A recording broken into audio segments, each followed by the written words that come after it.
Hey guys, it's Nia from niaphillip.com and welcome back to my YouTube channel and welcome back to the Get to Know You series. I hope you guys are enjoying this series as much as I am enjoying making them. In this video, we're going to talk about how I saved $10,000 in 6 months. And this series is forcing me to talk about a lot of things that I would have never talked about on camera a year ago. Let's get into it. A lot of people really don't talk about money, and I used to be one of those people. Like, I really did not enjoy talking about money, paying attention to where my money went. My money mindset was based in the fact that I saw my mom struggle with money so much growing up, and I decided that I would never do that I wouldn't be concerned myself with money, that I would work hard and bring in money and buy whatever I want, and then more money would come in because I was willing to work hard for it. I never thought that I needed to pay attention to my money, to understand how to use money. I didn't know that money was a tool that you can use to make more money. So I started with very, very little knowledge about money and how it's supposed to work for me. And that made me not want to talk about it too much. This was up until about a year ago when I felt like I was just wasting my money and that there was more that I can do with my money. So it forced me to kind of really start doing my research and paying attention to what I was doing, how I was using my money and how I could change that. And this is in line with my theme for the year of leverage, because money is a tool that you can leverage in order to create more money, to buy assets. And I really wasn't doing that. So I had to, study and learn, and YouTube and Google were my best teachers. I watched a lot of videos about people who are money experts, but people who have made a lot of money, who have saved a lot of money, and learn from them how they use their money to make more money. So I had to really start having some real mindset shifts around money. And I was able to do a lot of that work towards the end of 2019, coming into 2020. I was able to do a lot of the work to shift my mindset about money. So as I mentioned, my money mindset was really based in what I knew about money, which was that money is something that stresses you out. Money is something that you have to worry about. My mom was making $15,000 a year when she first came to this country.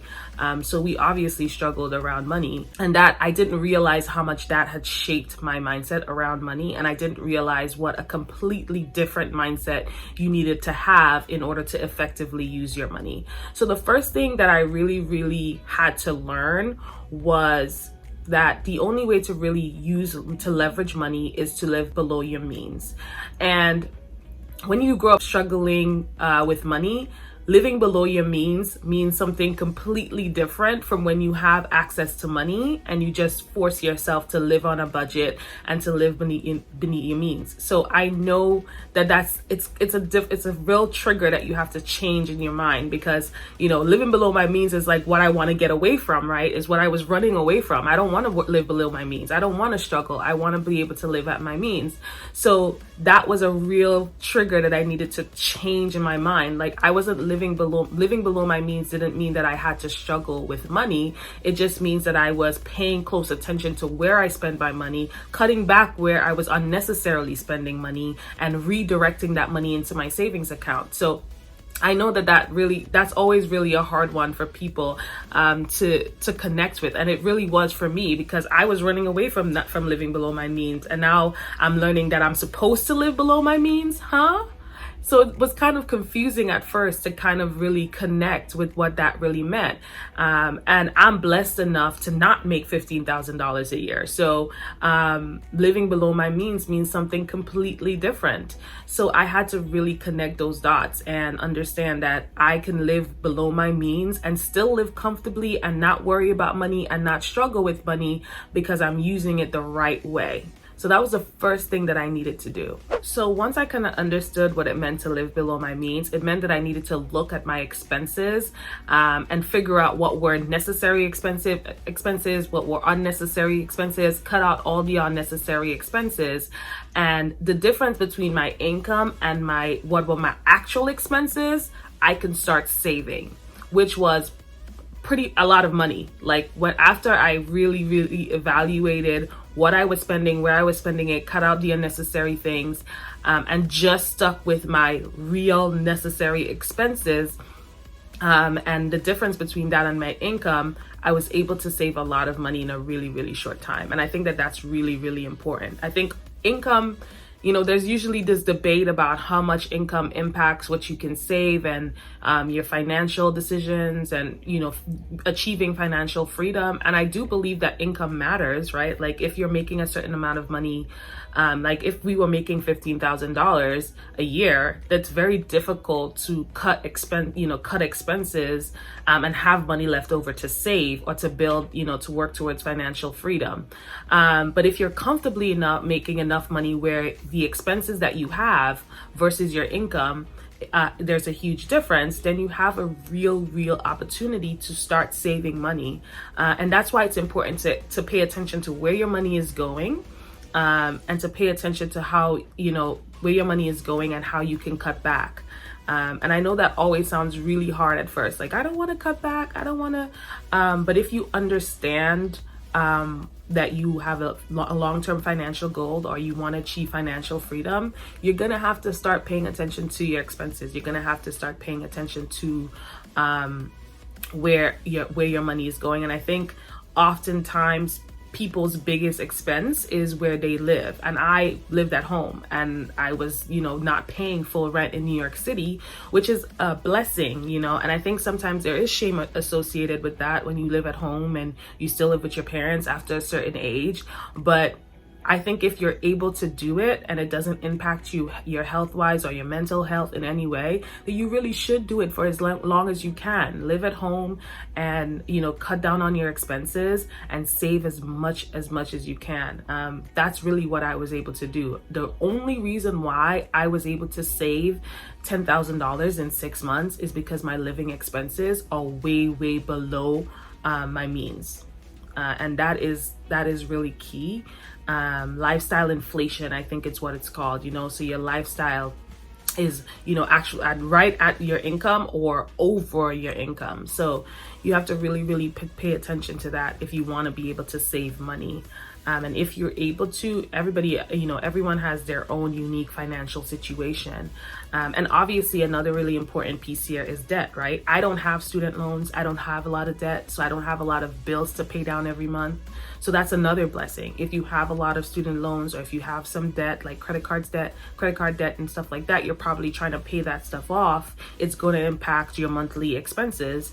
And therefore you have to take care of that. So you have to understand your financial position, and you can't, I hope that this video gives you some inspiration to go and look at your financial situation, talk to people, talk to an expert, but it doesn't mean that you're going to be able to do the same thing as me because everybody is different. But I hope that it at least inspires you to understand what your position is, because I think that is really key. And finally, I think the thing that also had to shift in my mind is that money can be used to make you money, right? So I think I am a spender. I like spending money, and I obviously, in order to save, I had to cut back a lot of my spending, but what really helped me was the fact that I knew that I can buy other things, right? So I can buy stocks, I can buy houses, I can buy other things that are income generating things that can bring in more money for me and increase my income instead of just spending my money on things that are not assets, that don't generate income. So I was like, okay, I'm a spender. How can I keep spending money? Okay, buy assets. Obviously it takes a long time to, save up money and to have enough money to buy assets. But it helped me in my mind get more comfortable with saving. So I was looking at my savings, okay, you're getting there because I was saving, and because the number was growing, and I had in my mind that I wanted to buy a house, which I've shared that I recently became a homeowner. That would have never happened if I didn't shift my mindset around money. So I was okay, I don't know if I could completely cut out my spending habits. I could completely cut out spending, but I could buy differently. I could spend my money differently. And I think like that is my major goal. So I have like all of these financial goals that I need to hit before I can purchase my next asset. And that's kind of been my motivator. It's been helping me to keep going and keep focused on saving. I don't know if I will ever be the person that can just save a ton of money and keep it in the bank, right? Like I want to have enough savings to cover my emergency. So I want to have an emergency savings account. I want to have, different things to cover different things that I know is coming up. But the money that I'm saving and the money, predominantly, I want to be able to save to go towards my assets. And I think that that's really helped me. I don't know if I'll ever be a person who has tons of money in the bank and not buying anything and just holding on to my money real tight. I want to be able to invest in assets. That's been the biggest motivator for me in saving my money. So I hope that helps you guys. I hope this video helped you guys. Obviously, I'm not a money expert. I'm just sharing my journey, sharing how I was able to get better, and hopefully that helps you depending on where you are in your financial journey. If you have any questions, you can leave a comment below, or you can hit me up on Instagram at Nia Phillip, or email me. My email address is in my bio on Instagram, so you can head over there if you have any questions. I'd love to talk to you guys and share more about my savings journey and my journey towards financial freedom. So thank you for joining me. Catch you in the next video.